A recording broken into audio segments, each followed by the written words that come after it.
بہت پہلے کی بات ہے، ایک فارم میں ایک کتا ہوبو اور ایک مرغ ٹوٹو اپنے دوسرے دوستوں کے ساتھ مل کر رہتے تھے۔ ہوبو اور ٹوٹو سب سے اچھے دوست تھے۔ وہ اپنے فارم میں بہت خوش تھے، لیکن وہ دنیا گھومنا چاہتے تھے۔ وہ دیکھنا چاہتے تھے کہ ان کے فارم کے باہر کی دنیا کیسی ہے۔ ایک دن دونوں نے مل کر فارم چھوڑنے کا فیصلہ کیا۔ ارے ہوبو، میں دنیا گھومنا چاہتا ہوں، میں سفر کرنا چاہتا ہوں، میں دیکھنا چاہتا ہوں کہ باہر کی دنیا کیسی ہے۔ بھائی، ایک ہی تو زندگی ہے، ہمیں بھی دنیا دیکھنے کا حق ہے۔ میں نے یہ فیصلہ کیا ہے کہ میں کھیتی باڑی چھوڑ کر شہر کو جاؤں گا۔ ہوبو ٹوٹو کی باتیں سنتا رہا۔ اسے تھوڑا عجیب لگا، لیکن وہ ٹوٹو کے بغیر رہ بھی تو نہیں سکتا تھا۔ ارے ٹوٹو، تمہارے بغیر تو میں بھی نہیں رہ سکتا۔ اگر تم نے یہی فیصلہ کیا ہے تو میں بھی تمہارے ساتھ چلوں گا۔ دونوں دوست جنگل کی طرف جانے والی سڑک کے ساتھ چل پڑے۔ دونوں دوست دنیا کو دیکھنے کے اس فیصلے پر بے حد خوش تھے۔ راستے میں انہوں نے بہت سے پلان بنائے۔ دیکھتے ہی دیکھتے وہ ایک گھنے جنگل میں پہنچ گئے۔ رات ہونے کو تھی اور ہر طرف جنگلی جانوروں کی آوازیں آ رہی تھی۔ ٹوٹو اور ہوبو رات بسر کرنے کے لیے جگہ تلاش کرنے لگے۔ آخر کار انہیں ایک درخت نظر آیا۔ ٹوٹو نے کہا، ہوبو، میں درخت کی شاخ پر رات گزاروں گا، اور دیکھو یہ درخت کھوکھلا ہے، تم یہاں سو سکتے ہو۔ ہوبو بولا، ہاں تم صحیح کہہ رہے ہو، ابھی سفر کرنا خطرے سے خالی نہیں ہوگا، ہمیں آج رات یہی گزارنی چاہیے۔ منصوبے کے مطابق ہوبو نیچے سو گیا اور ٹوٹو اڑ کر ایک شاخ پر بیٹھ گیا اور رات وہیں گزاری۔ دونوں کو آرام کے لیے ایک مخصوص جگہ مل گئی اور وہ آرام سے سو گئے۔ صبح ہوتے ہی ٹوٹو یہ بھول گیا کہ وہ کہاں ہے، اور وہ یہ سوچ کر اٹھا کہ وہ ابھی بھی اپنے کھیت میں ہے۔ وہ صبح سویرے باقی جانوروں کو جگاتا تھا، اس لیے وہ شاخ پر کھڑا ہو گیا اور اپنے پروں کو پھڑپھڑا کر بانگ دیتا رہا۔ 2-3 بار بانگ دینے کے بعد اسے اچانک احساس ہوا کہ اب وہ اپنے کھیت میں نہیں ہے۔ اس نے بانگ دینا بند کر دیا، لیکن اب تک تو بہت نقصان ہو چکا تھا۔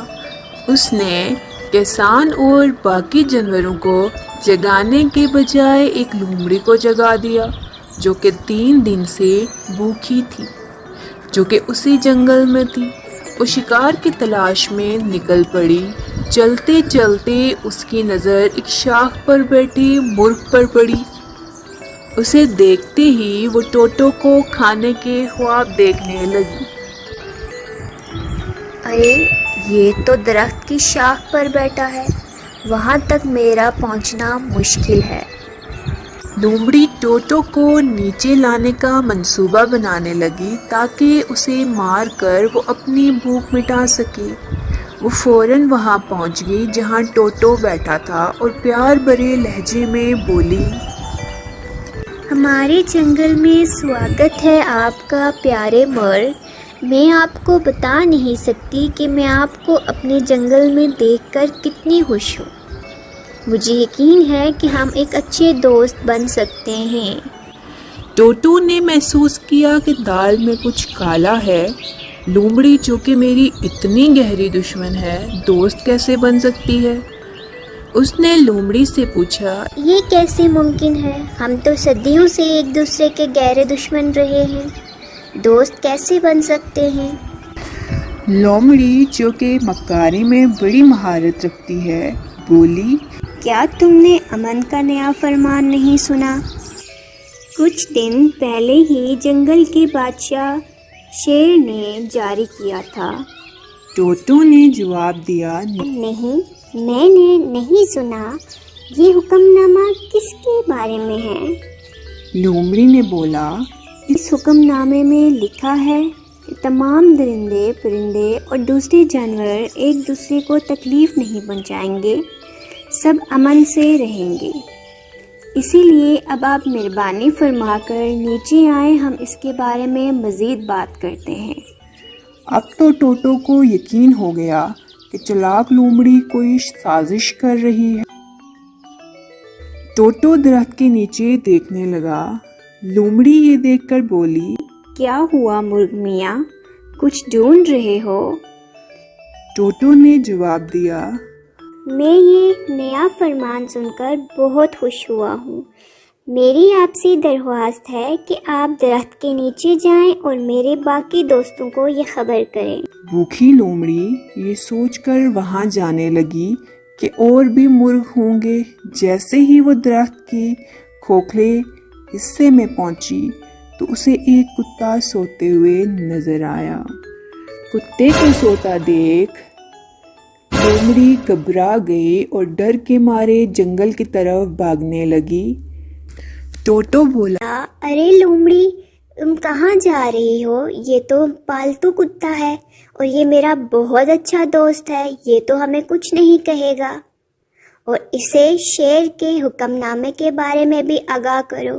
تو لومڑی یہ سن کر بولی کہ میں مانتی ہوں کہ یہ تمہارا اچھا دوست ہے، لیکن مجھے شک ہے کہ اسے شیر کے حکم نامے کے بارے میں نہیں پتا، تو یہ مجھے کھا جائے گا۔